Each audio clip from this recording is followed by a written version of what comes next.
Welcome to International Securities Exchange's podcast series. Facilitated by renowned educators, ISE podcasts are intended to teach beginning as well as seasoned investors the ins and outs of trading. To find an updated list of podcasts, please visit www.ise.com/podcasts. Please be sure to listen to our important message following this episode regarding the risks of investing in exchange-traded options. It's a pleasure to be with everybody here today. I want to make sure you're hearing me okay. If you could just type a Y for yes, that I'm coming in loud and clear. And love to know also, okay, great, you can hear me. That's a good sign. We're off to a good start. So let's go ahead and overview what we're going to be sharing with you here today as we talk about my top 3 index option strategies. You know, really what we want to do is focus on a combination of both the technical analysis tools as well as the options tools. You know, for me, it really starts with understanding where the market is and what our opportunities are relative to the market condition, and then going from there to determine, okay, what's the right option strategy for any given market environment. Of course, everything we talk about with you here today is geared for your education and information only. Nothing should be construed as a specific buy or sell recommendation. The best part of this disclaimer is a reminder that you are solely responsible for your investment decisions, and that's a good thing because I find that when you take that accountability, it tends to improve your effectiveness over time. So let's just kind of overview what we want to focus on today from the big trends perspective. You know, when we talk about big trends, we're not just talking about multi-month or multi-year kind of mega trends. We're talking also about strategies you can use for short-term trading and investing too. So, you know, you can use these strategies across any given time horizon, whether you're a day trader, a swing trader, a position trader. I'm curious if you want to type in what type of trader or investor you consider yourself. I call day traders 1 to 2 day type of traders, swing traders more like 3 to 5 day traders, position traders about a 1 to 4 week horizon, and then active investors more than a month type of a horizon. So we've got day trader from Demetrius, and let's say we've got swing trader, a couple position traders. So good. I mean, it's good to get a mix because it really is a function of, you know, anything you want to accomplish, you can just tie it to the time frame. We're going to focus a little bit more today on the swing to position trader kind of a time frame, geared out, especially as we look at daily charts. I'll tend to focus on the position trader time frame out usually several weeks to a month. So that's where that'll come into play. Now, I developed an indicator called acceleration bands back a little over a decade ago as a tool to really help me find trends that were starting to really surge either to the upside or to the downside. So we're going to look at that across a variety of indexes and then talk about what the implications are for a given options strategy perspective as well.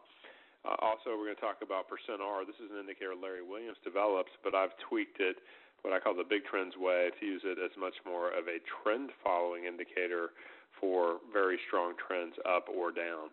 And then we'll talk about, among the index option strategies, the substitute strategy, taking more of a in-the-money options approach. When you're buying an option, I find that buying in the money reduces your time risk. It basically allows you to substitute for the underlying index and gives you the ability to create some pretty impressive leverage while still managing your risk as you learn how to use these trend-following methods. So always helpful to go to the dictionary and remind ourselves, why would we care about a technique like acceleration bands?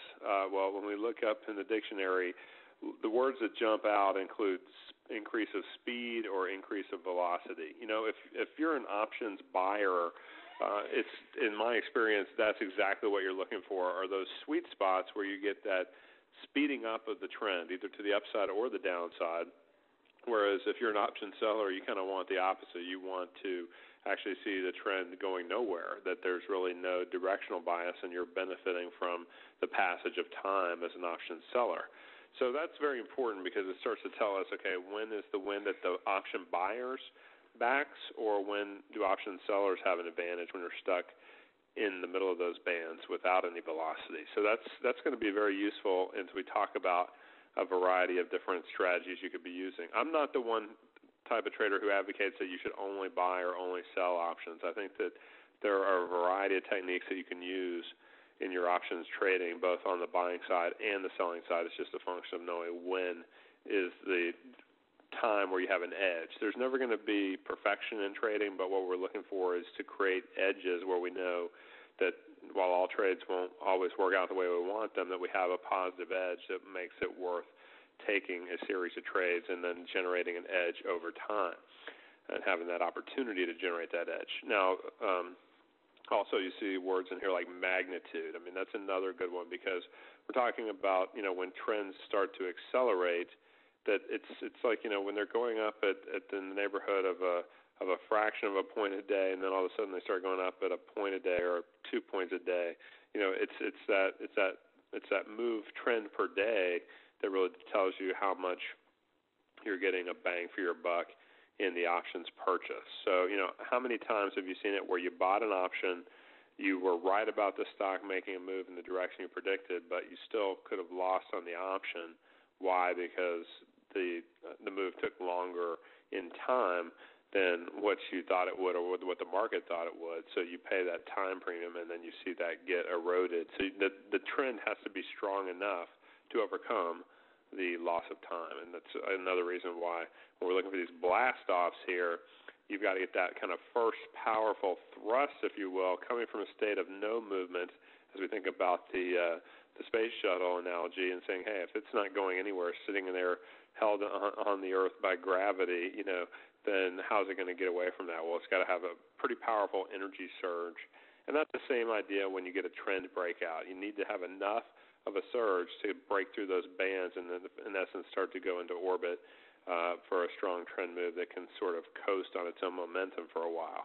So that's really what we're looking for when we talk about acceleration.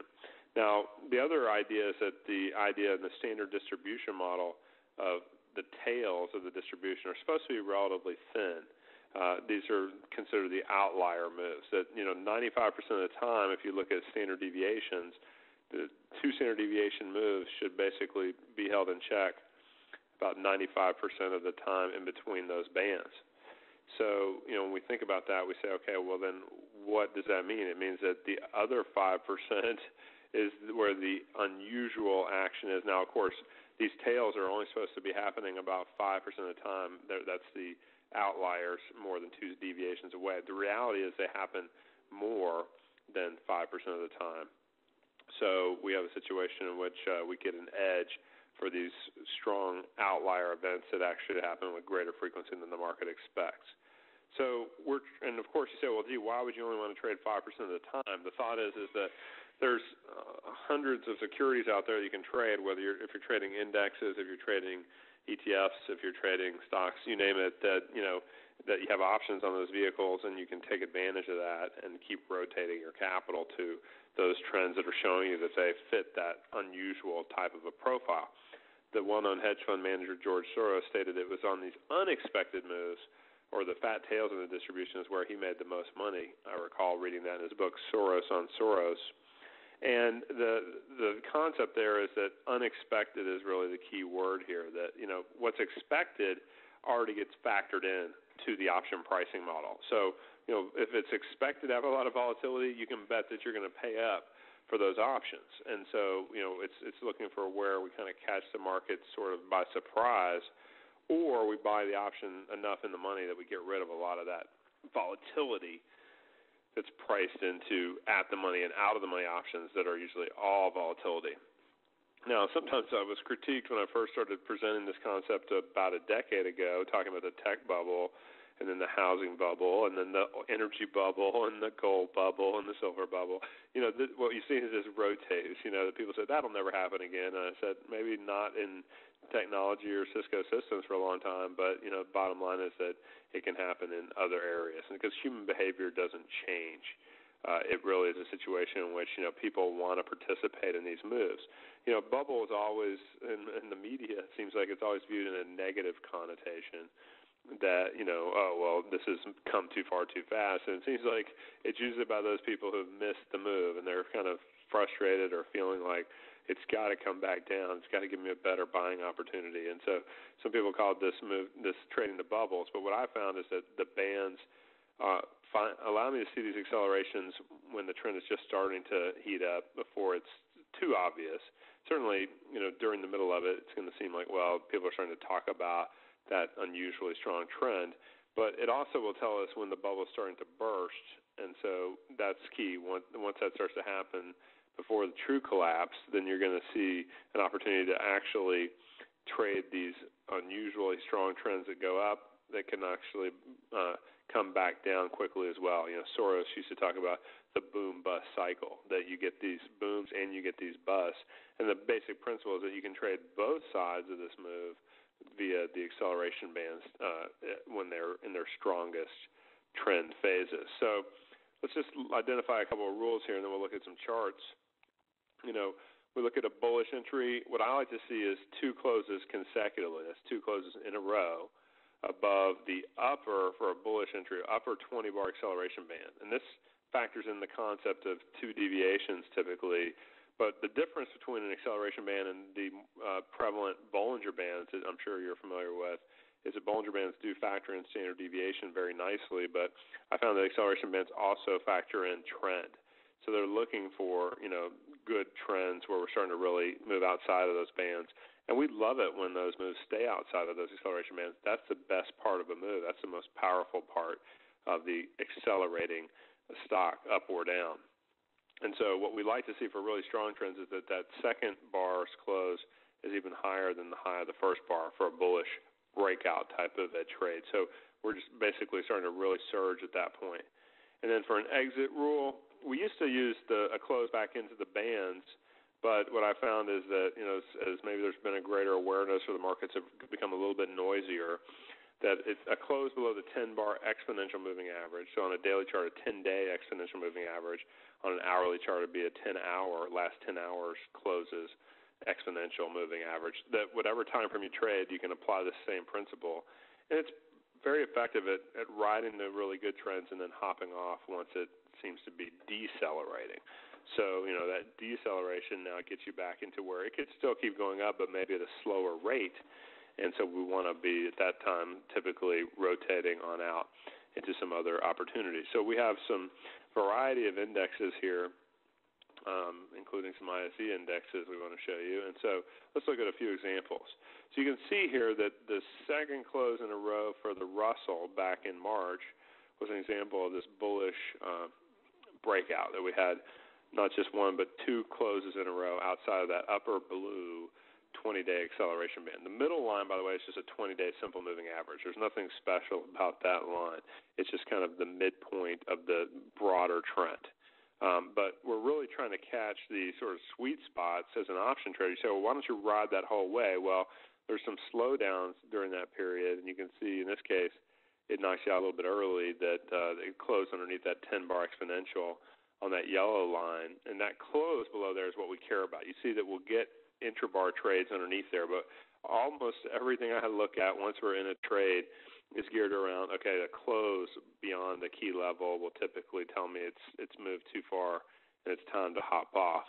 Should also recognize that one of my preferred option strategies is if I buy any option and I can double the option, I will sell half of that option at a double no matter what. I mean, that's one of my first primary tenets is that if you can get that double on half of your position, then you've effectively taken all of your risk capital out of a trade. If you paid $1,000 for a position and went to $2,000, it doubled, then take half of that $2 off the table, get your original $1,000 back, and then you're riding with the market's money on the other $1,000. So it's the same principle here. It makes you a lot more stable, a lot more able to ride the trends up or down, and that's very, very important.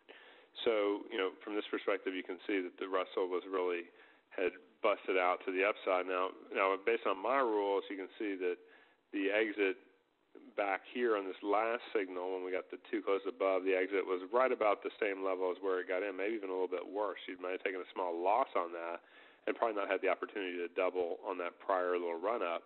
But you can see it still saves you from the fact that now you run up near the top of the bands, and then you come down near the bottom of the bands, and so the bottom line there, as we look back into, that looks like it's the 2010 flash crash period there. is where it saves you from being a part of that downward trend in late April and early May last year, as an example. So that's one example. And now how about an ISE index? This is the Chindia index, a combination of China and India. Pretty interesting, the ticker symbol ICK. And so pretty interesting, strong trend here that this one had back in September. You see one and then two closes in a row above that acceleration band. Really leads you to an incredibly steady trend. And look at how long it just stays outside of that acceleration band. You get near touches of the bands as you come back right near it, and then you look where we finally violate and break back under the 10-bar exponential there happens back in mid-October. So, the idea is that we're looking to, say, okay, when do we want to take advantage of these while they're in that sweet spot trend? I mean, here we went from about 56.5 up to about 63. The exit, of course, was closer to 61. But the question is, usually if we can make a 10% move in the underlying index, that has a decent chance, based on the option that we'll buy, in potentially getting some pretty good leverage of a potential for a doubler kind of a situation. John says, are there penalties for early withdrawal on a weekly or a monthly option? There's no penalties per se, John. I think it's really a function of, certainly you have a bid and an ask spread whenever you make a trade. So if you were just buying at the market, you'd be buying at the ask and selling at the bid, and that difference is the bid-ask spread the market maker makes to make a little bit of money while facilitating the transactions. So if anything, that's about the only spot you have to be, always monitoring that the bid-ask spreads are reasonable. So you feel like it's not just you against the market maker, but it's you against a lot of other market participants, so that you can let your edge play out there over time. So, very, very steady, strong trend, and you see how that works in comparison to back on the prior signal back in August. We had that first close outside, and then it gave the buy signal, even though really it shouldn't have happened in the sense that we didn't follow through above that first bar's high right away. So bottom line is that's what happens, and you see the exit come in a little bit later. So that's what I'm saying, not just on the upside opportunities, but also on opportunities that don't work as well as we would have liked. That's just going to happen from time to time, and you just have to understand how to manage the trade. So Robert asked, do we roll our winners up and out to stay with it? Absolutely. I mean, if you say you bought, an October option back in mid-September, you bought the 1-month option, and the stock was trading in the neighborhood about 56.25. Say you bought the 55 calls. Well, at some point, probably around the second week of October, about a week to go before the expiration, you'd probably be saying thank you very much. If you haven't already sold half at a double, you probably could in that neighborhood. But if you hadn't, you'd probably say, well, let me go ahead and just lock it down anyway and just roll it out, meaning I'll sell my Octobers that I own, and then I'll buy a fresh position in the next typical month beyond that. So, it's all a function of how much extra time you want to purchase. But, that's typically what I'll do and say, okay, we know there's some loss of time going on there, but the bottom line is that, we are definitely able to manage that accordingly and say, okay, let's consider how do we roll, and up and out on the rolling means that, not only do we roll out in time, but we can roll up in our strike price. So, when we're buying the 55 calls when the stock's 56.25, now in October 11th when it's up here at 61.5, you might be considering maybe like a 60 call. So that's the rolling it up from the 55 strike up to the 60 strike as an example. Of course, that one, when it flips down, you're going to say, well, you just gave back some. But again, at least you have enough time left at that point in the November options compared to no time left in the October options. So we look at another example. This is the mid-cap index from S&P. MID is a symbol. And you can see there's, again, examples where we break out one and then two closes in a row. Nice pattern there. Breaks out. We start to run there. March, April, we get just a little dicey close, just slightly underneath that 10-bar exponential. But then it picks up, and we get two closes outside of those bands. And look at what happens. We get these tests of the bands that they don't quite violate. So that's what a really good trend will do, is it'll keep testing but not failing. And, of course, when it finally failed, then you have a very different situation happening here. So from that perspective, that's what we're looking for all the time. Now, why 10 bars, Chuck asked? Why not some other number? Again, it's a function of the data testing. The data suggested to us that 10 bars exponentially gave us the edge. Now, exponential, of course, means that you're putting more weight in the moving average in yellow here on today's close versus 10 days ago's close. So it puts a little bit more weight on potentially more relevant things. So again, this example now, you get one close underneath there, then you get a second close. And again, this one snaps up hard for the next day. But I would suggest that, at that point, that the fact that it takes off there and we've got our 10-bar exponential still up in that neighborhood about 804, that's not going to throw me off of that just because you get a one-day bounce back into the bands, because we see that a lot where you get that initial thrust and that follow through, then it has kind of a snap back the other way, and you just have to be able to basically ride that out at times if indeed you have the conviction that we had that the trend was going still lower. Thank you for listening to our podcast. To find more podcasts on options, stocks, alternative markets, and market data, please visit www.ise.com/podcasts.